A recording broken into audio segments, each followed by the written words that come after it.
Okay guys, I'm gonna start the camera. You ready? Okay, here we go. Hey everybody, welcome. It's Festool Friday. We mentioned last week this wouldn't be live. It's okay. Chris put together a killer montage of the first 9 episodes. Yes, we've already had 18 episodes. So we wanted to put this together for you. And I want to introduce you to the guys behind the scenes. Right here we have Derek Clemens. This is Big D. And right here we have Chris Seibert. He's our camera dude. Camera guy.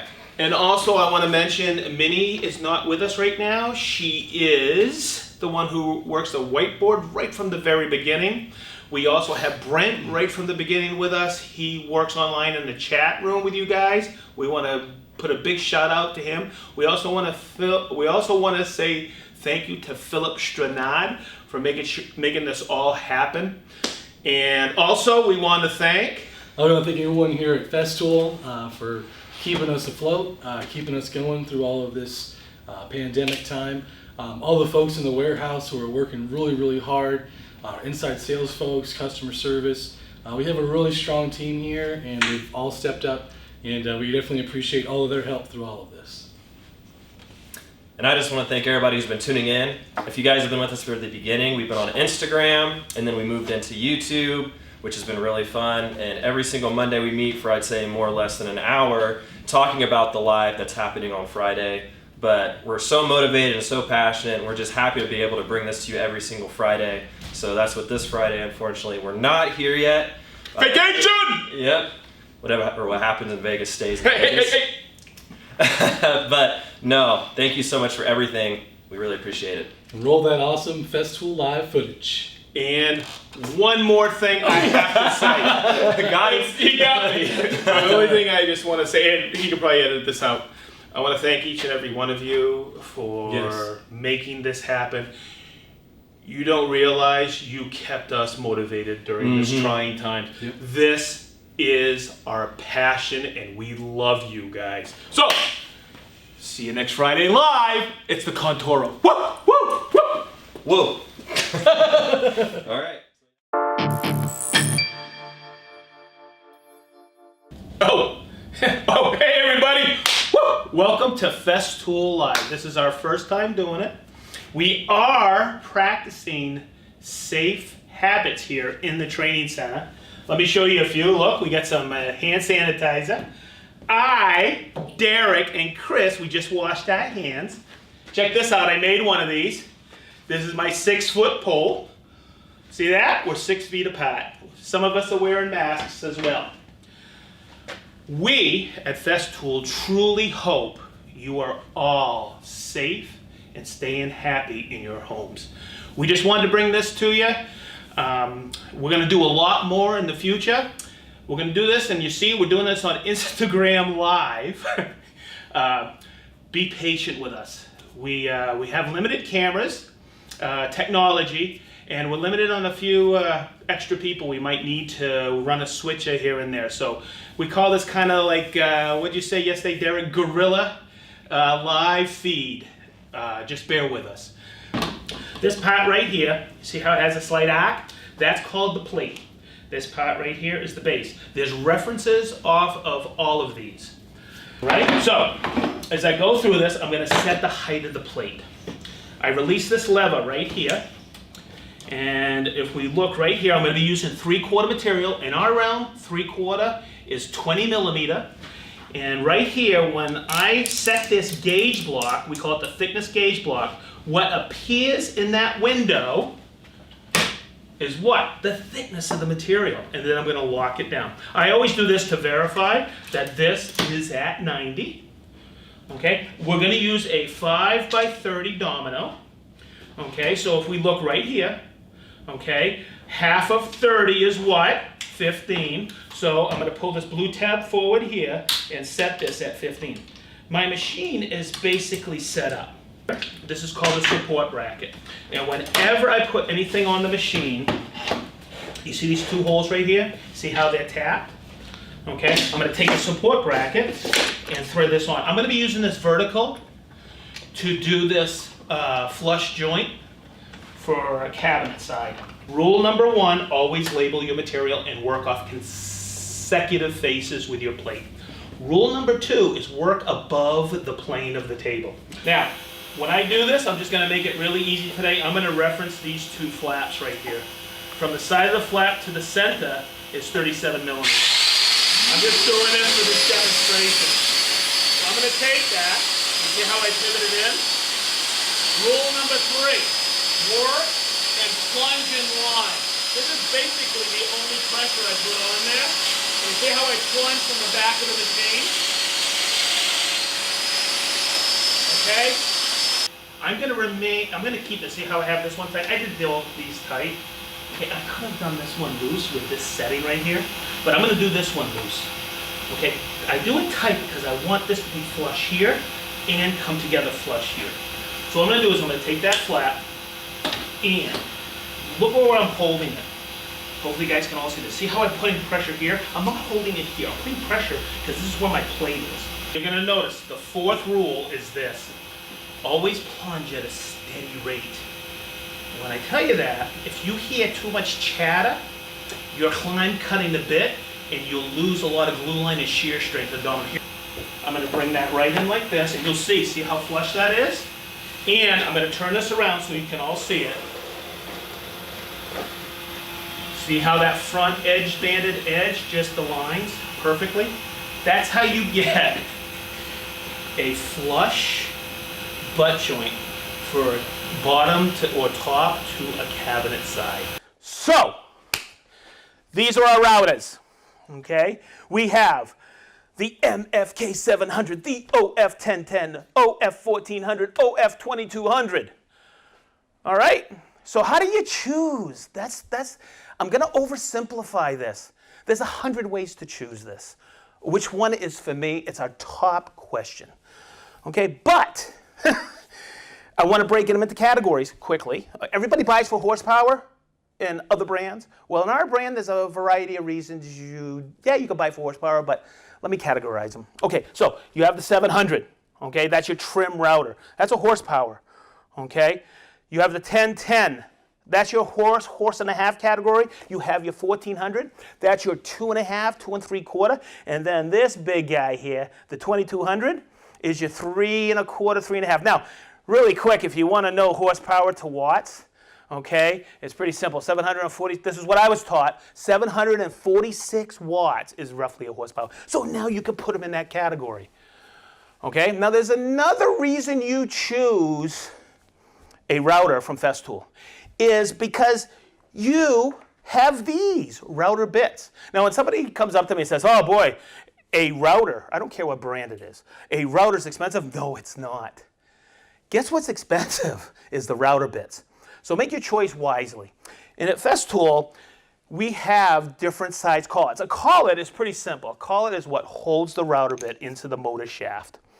Okay? And here in North America, we have 1/4 inch and 1/2 inch shanks.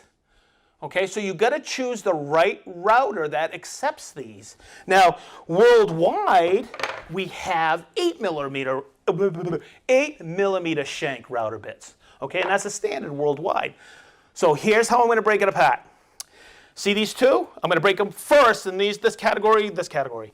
Okay, these two take 8 millimeter, 1/4 inch router bits. That's it.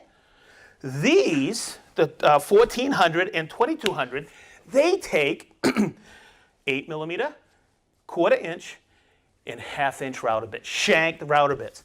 So that's kind of like an easy way to do it.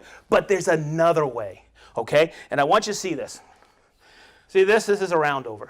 Okay, sometimes you break an edge, maybe it's a table edge. It's a decorative profile. This could actually be on top of a bookcase, right? Now when you look at that and you look at the size of the holes or apertures on the base, and I'm going to tilt these over, you'll see the size. You're not putting this bit in here. Follow me? And look at the different roundovers. I broke it apart. Look, you have a small, medium, large, and extra large. So that's how you look at this. All right, I'm going to turn it on, and hopefully you can hear me this week over the noise. Okay, look where I'm gonna plunge from the top.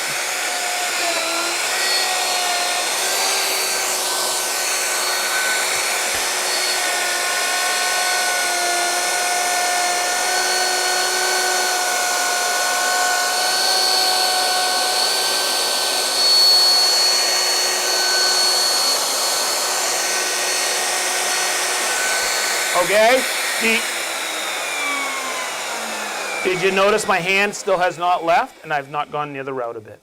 Okay, so let's talk about dust extractors. As a trainer, we get this question all the time.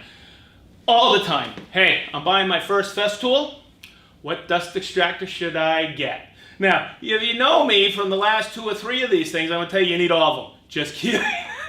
This is the CT Sys, CT Mini, CT Midi, CT15, brand new, okay? CT26, CT36 Auto Clean, CT36, and CT48. Now, if we look at all of these, boy, there's a lot of selections. Let me count. I think there's 8, but let's look. 2, 4, 6, 8. Which one do you buy? Okay, well, it's really, I'm going to oversimplify this. There's a variety of ways that you can break it down to which one is perfect for you. Okay, but like I said, I like to simplify things. Let's keep this easy, okay? If we look, and everybody's looks at certain specifications. When we look at CFM, what is the suction rate of these dust extractors? And as I break them apart into little categories, you'll see. Okay, the CFM on this, the CT Sys, is 106 CFM. The Mini, the Midi, and the CT15 are 130, and check this out, from the 26, 36 AC, 36, and 48, guess what? 137. But here's the kicker on this. Check this out. From here, all 7 of these are either 130 or 137 CFM. If you blindfolded me or anybody in this room or anybody at Festool, and even you watching this, none of us, and we turned on the suction and you put your hand to the hose, none of us can tell the difference between 130 and 130 CFM. 130 or 137 CFM, okay? So how do you pick? Even easier. And you can tell, look, small, large, okay? It's, you pick on the capacity of how much the bag holds, because every one of these has a bag, okay? Now if we look at this, the CT Sys, of course, is a small bag, okay? That's 1 gallon. The Mini is 2.5 gallon. I'm not gonna split hairs. I usually round up or round down. This is 4 gallon. Hey, guess what? The new CT15 is 4 gallon. Okay. This one here, the 26, is 7 gallon. The 36 is 9.5 gallon, either auto clean or regular. And the CT48, hey, check it out, 13 gallon.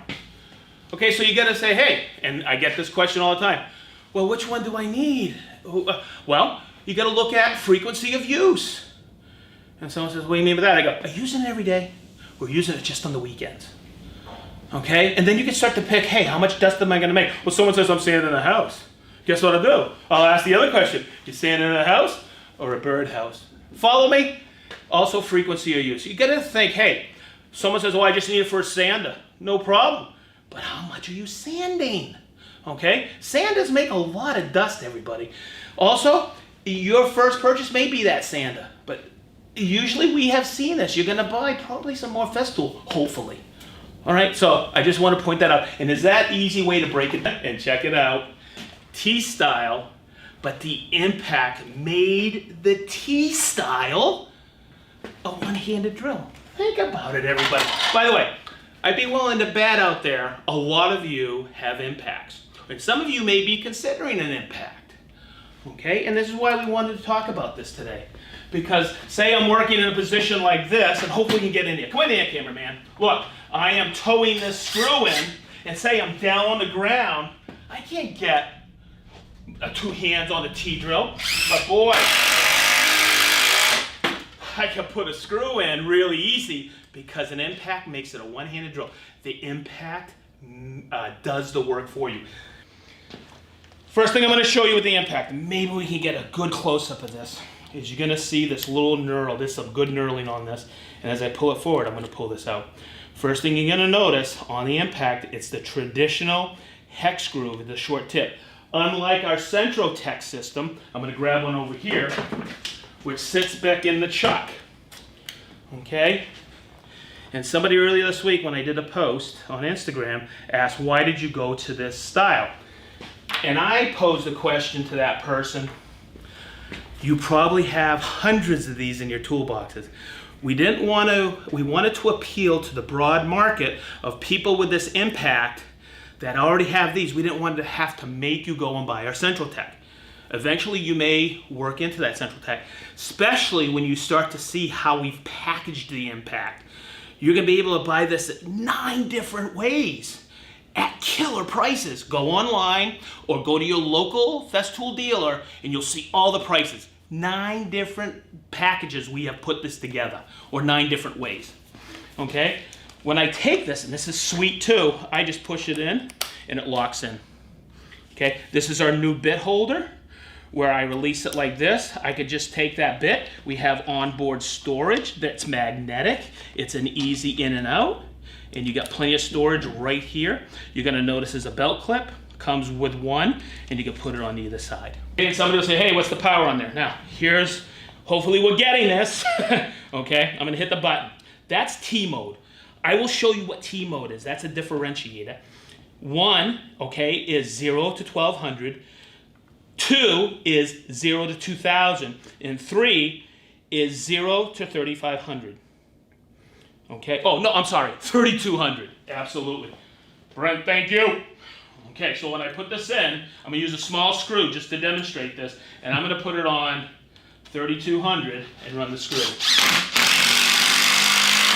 The nice thing about this, it's bumping in, okay? It's spinning and hitting it like this. That's what an impact does, but it's an anti-kickback in there. So you're not gonna see, remember with the T18, I was twisting? And you're gonna see how powerful this is. Less fatigue.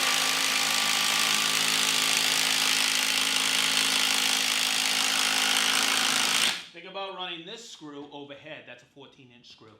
Think about that. And if I have a bunch of these to run, an impact gives you less fatigue. I'm gonna save a ton of time because I'll have less downtime. Now with an impact, and this is the part I wanna show you, it's called feathering in. Check this out.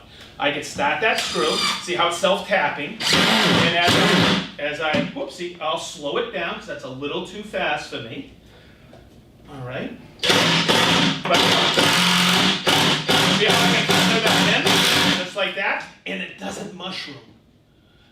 So an impact with this screw saves you a full step and a lot of time. But check this out. I'm gonna start it, okay? And hopefully the camera will get this. You're gonna see it slow down, so I don't snap this and strip it. You still have to feather it, but check it out. See it slow down? I broke through. And I can feather it. I won't shear that. An MFT3 stands for multifunction table, 3 being the 3rd generation of it. If you can follow me over here, cameraman, I first want to talk about it like this is a basic, doesn't come with any of the hardware, okay? But it makes a killer job site work table. It's a great clamping station. We make these are called clamping elements. They come with dogs. They fit in these holes, obviously dog holes. These are bored at 20 millimeter on a 90 degree array. But we also make clamps, like this is our F-style screw clamp, okay? And a lot of people don't know on the MFT, if I need to clamp something vertically, with a screw clamp, I just put it in here and lock and load. I actually make these brackets to work with our what? Our vacuum clamp, okay? Also, over here, we have an accessory table that comes with the MW1000. We made a really mobile version of this that you can carry your tools in like this. It comes with a drawer slide, okay? But it also comes with this table. But you can also link it. Guys, remember, I've talked about this. Festool's a system. You can link this table to a regular MFT table, so you get extra workspace. These are our ratcheting clamps. We make the screw style clamps in a deeper reach.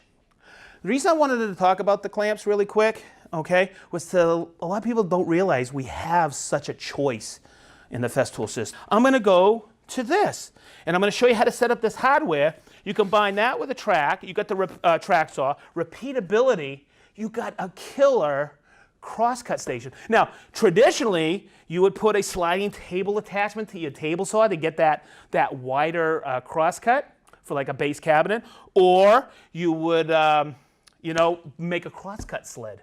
Could probably get 2 or 3 of those in your shop. Now, the other thing that I like to really point out to everybody, and this is what really brought me into the system, is when you look at the multifunction table with the router. We covered this, I think it was episode 2, where I set up the 1400 on the MFT. Now, you don't need an MFT to run the 1400 or the 1010 or the 2200 on the guide rail.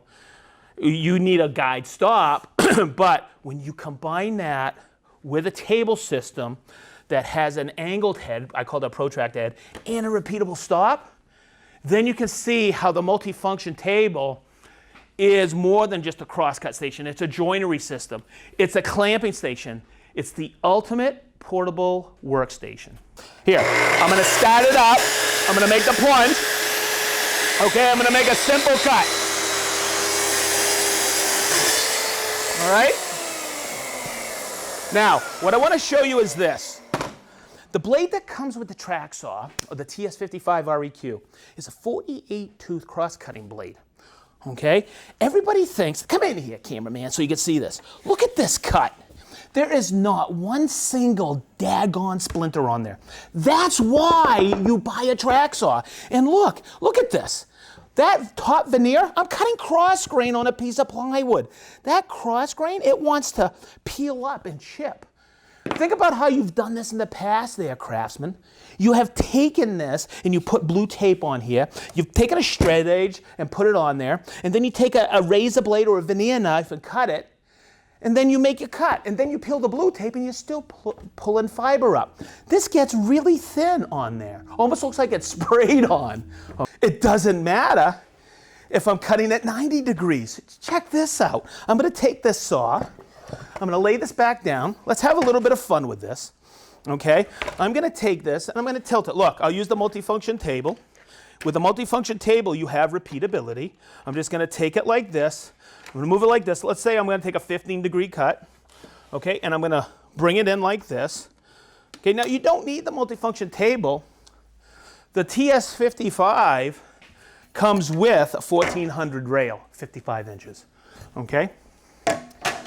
So I'm going to take that. Now I'm going to take it one further step. And when somebody showed this to me, I'll call him out. His name was Eddie Brillinger.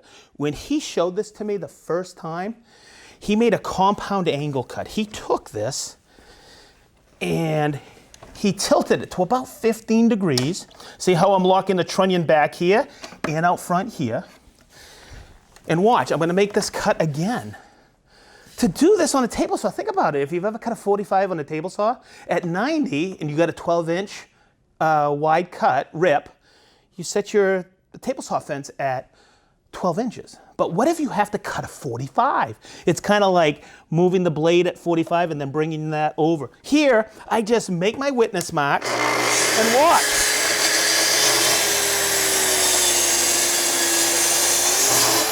Now here's a tip I'll give you. Anytime I tilt the saw, I always put my hand on the deck here. That way there it doesn't tip and I get a perfect cut that way. So think about this. Look at this cut. I set it at 15 degrees. I'm going to get this in the light. Look, there's not a single splinter. And when I take that with my off-fall, you get a perfect compound angle. Look at that. All right, good. So that's why a track saw. Now, my depth. Now I know as I do this, you're going to see where I'm going to cut all the way through. See that? I know the thickness of this is basically 6/4. The depth of cut on the TS55 is 2 inches. Well, 1 inch and 15/16, but roughly 2 inches. So I'm going to cut all the way through. It doesn't matter. I'll have a few teeth below. All right, I'll set my splinter guard like this. And I'm going to come back. Now here's the thing I want to show you. Before I put cord on, electrical, okay, I always do this. Hopefully get this. Come here, cameraman, come over here. Watch. See this? See how I drop? There's no electricity. I'm always going to station myself so this blade is forward of the board. In other words, if I started this up like this and went like this, it might jump on me. Okay, especially if you have some wacky grain. So I always go like this. I'm pretty much ready to go. Now, when you start and stop, always remember, before you plunge, you attain full speed, and at the very end, you bring it up full speed. Then you let the power off. Good. I'm gonna put the plug-it cord. Remember plug-it cord? It's always a full quarter turn to lock on. Okay, now, as I do this, I want you to notice. Here's a question I used to get all the time. Hey, it starts out perfect here, but in the middle, there seems like there's a little bow, and out here, in other words, the ends meet, but there's a slight gap in the middle. Okay, so I learned this the hard way. I was building a table with my buddy Brian, and I used to cut like this with the saw. I don't do that anymore. What I do is I get behind the saw. Think about it. Think if you've ever cut a dovetail. You don't cut a dovetail like this. You're always right behind the saw. 3 fingers on that tote, 1 index finger points the way, and your thumb's on the horn. That's how I cut with the track saw. Check it out. And the other thing I'm going to tell you, this is a great tip. I learned this from my buddy Alan. Check this out. I always wrap the cord and the hose around my arm, okay, so it doesn't catch. Now, it's nice that we have this new hose here that's got this sheathing on the outside. There's less tendency to catch, but this really ensures it. So watch. Here's the technique. I'm going to take it full speed. I'm going to plunge. And see how I'm behind the saw? I let the saw do the work.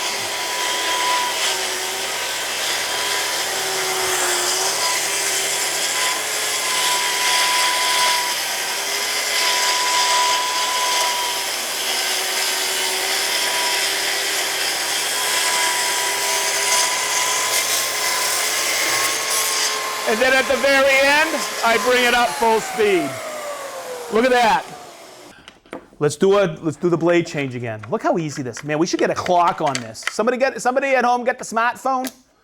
Let's get a timer on this. Okay. Fast fix. Lock down. Man. Come on, hey now. Let's get this. Anybody remember what size that is? 5 millimeter. Okay. Boom, boom, boom. That comes off. This blade goes on, baby. There we go. This goes on. Remember, line up the nibs. They go right in those indentations. Okay, there you go, and there. Man, I would say that was less than a minute, but I wasn't trying to hurry too much. Okay. Man, if this was a regular traditional circular saw, I'd still be looking for that wrench. Now here's the kicker, and this is I always call this my Vegas trick, okay? Let's look inside this bag here.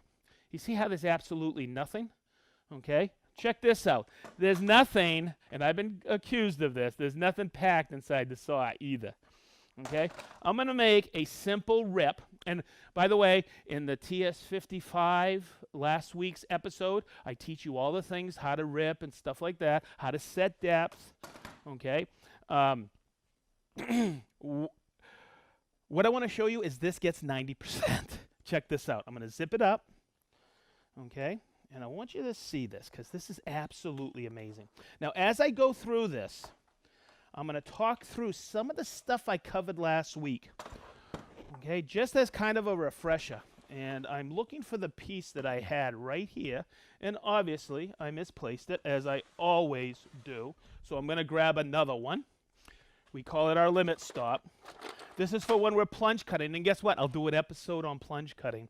I got so much to teach you over the years with this, but I'm going to take this, and I use this just to give me a quick gauge of how much I'm going to rip. Okay? Basically, that's an offset. This is for plunge cutting, so it doesn't lift the saw up. I'm going to set it right there. I already have my depth set. I'm going to take and put down my splinter guard like that. But one of the things I mentioned last week when I covered this is getting behind the saw. Make sure you're cutting in line, okay? Always check to see your forward of the cut, like this, and the cams are always engaged. And as I'm cutting, you're going to see that this, and as you see, I'm behind it. I don't stand like this. I'm always behind it. Just like this. And sometimes I actually think that this has more power, but it really doesn't. It's the same power. And as I come up, I bring it up full speed and let go. Okay, and you're going to see how there's no burning. That's the multiple material controls, constant speed under load. But here's the kicker, and I want you to see this. Remember what I just said? Oh, by the way, you can take that and hook it if you want. I could have taken this and hooked it up to the dust extractor. Okay, I usually use a 36 millimeter hose when I hook it up to the dust extractor because it's really flexible. Okay, so I have this bag, and this, to me, really quantifies why dust extraction.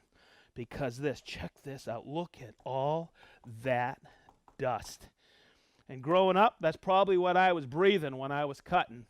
And I never realized how much. By the way, this is 8-foot rip on 3/4 plywood. That's incredible. I'm going to make a quick cut. And the other thing I'm going to show you is how to utilize this simple piece of plastic. Okay? So, I have this very aggressive blade in here. I like using the Carvex blades. They're thicker than most blades. Okay? And I'm going to cut cross grain on this veneered plywood. Okay? Look, this is probably the cut that you would expect with a very aggressive setting with a very aggressive blade, right? On cross grain veneer. I think we cut the same board last week. Now, let's pay attention to this. You see this splinter guard? I think you get like one with the Carvex. You can buy multiples. This is a consumable. You can get, I think, packs of 5 or 20. Okay? When I put this in, the point is always facing forward. And you're going to see this is a non-marring base. Okay? In other words, my jigsaw in my cabinet shop, my other brand that I had before this, I used to put blue tape on it so I wouldn't scratch. Here, this doesn't mar. Okay, so when I put this on, you see how the little grooves here fit on those little V's? So when I take that, I'm going to take it just like this. I'm going to make sure my hands are completely away from this. Look, I'm going to turn it on. And you see how I cut it? That's how you cut the splinter guard. Nice and safe. So what I'm going to do is check this out.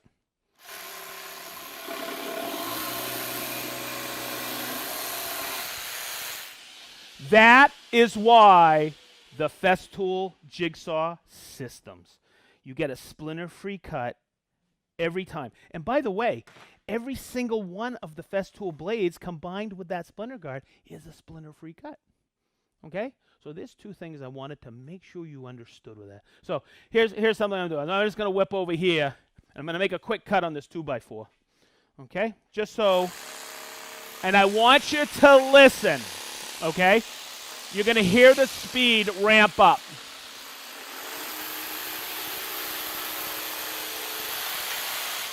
Okay? Now this is what you want, isn't it? A perpendicular cut. Look at that. Hey, Mo! Check that out, huh? Okay, good. That's what you can achieve with the Festool Jigsaw. Now, let's explain what I wanted you to hear. Okay, so I'm going to turn this on, and I'm going to take it down. There's one. That's kind of like, say, and I'll explain. I'm going to explain this in conjunction with this. This is set at its most aggressive setting. If I was cutting steel, I would put a steel cutting blade in there, and I would put it on 1. That way there, it's going up and down and not aggressive. But if I wanted to create or start to take the blade, watch, it's going straight up and down in 0, but if I put it in 1, it starts to swing. That way there, these teeth engage in a more aggressive cut. So, I'm going to turn it back on. 2, and between 2 and 3, I might be cutting aluminum. 3, 4, woods. Now listen to this. I have it at 5. I'm going to turn it back to A. You see how it's slowed down? You can probably hear it. Okay. And the reason for that is to get that perpendicular cut. So think about this. If this blade is going up and down, look at the length of this blade. Okay.